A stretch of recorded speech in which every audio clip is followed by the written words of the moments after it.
Hi, my name is Grace Duffy and I'm the writer and director of If Only.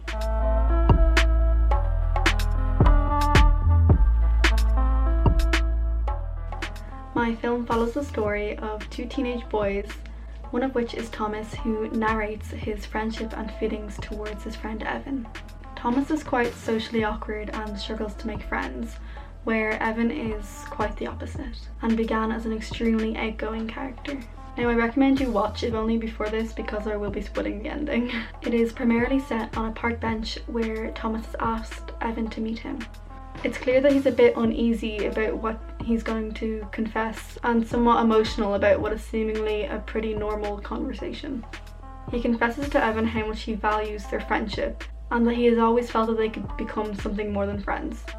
Thomas explains that instead of his nerves holding him back from telling his feelings to Evan sooner, he became concerned about Evan's mental health and that these feelings just weren't important anymore.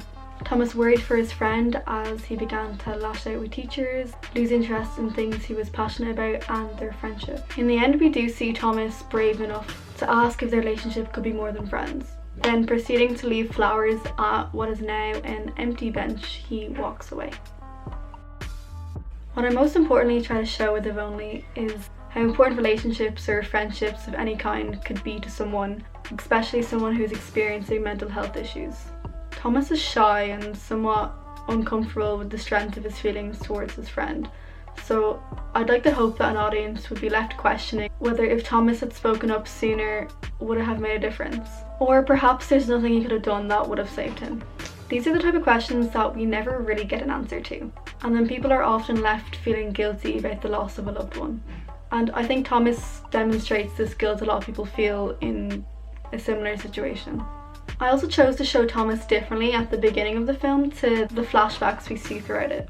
This new Thomas, which you might not have noticed, seems to dress down a little more, and I tried my best to make him seem quite uninterested with his appearance. As well as that, he began to take some type of pill. Now, Evan makes it clear that he recognises this specific pill that Thomas is now starting to take as he questions why he's doing it. I did this to kind of pose a question whether Thomas is going down the same path that his friend did. Something that I quite liked was the idea of a story opening and closing in the same spot.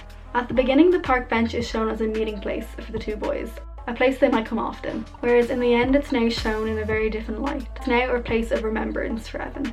I always quite like this aspect in filmmaking, where the story essentially starts at the end. We wonder what our character is reminiscing on and how it brought us to where we are today. Now, this is my first time working on a short film, let alone writing and directing it, so as you could imagine, that came with a lot of challenges. First of all, my film isn't perfect and it's not exactly what I would love it to be, but I learned that this is something I have to be okay with. Our ideas won't be 100% what they are in our head.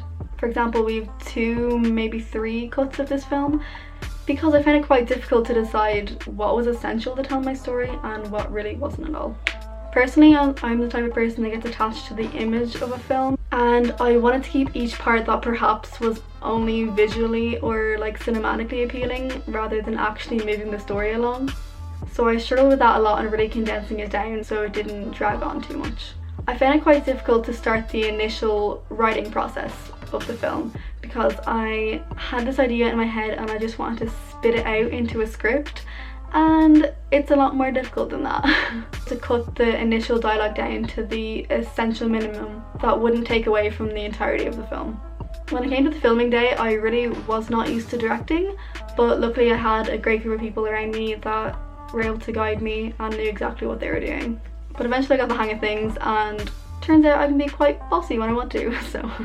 Anyways, I really enjoyed the experience of directing and I'm really proud of myself that I did it. One of the things that I'm really glad I did before shooting was make a shot list. I'd never done this before, so I had to kind of research about it, but I feel like it really relieved a lot of what would have been added stress on the shooting day because I knew exactly like what I wanted to film and in what order I would do it.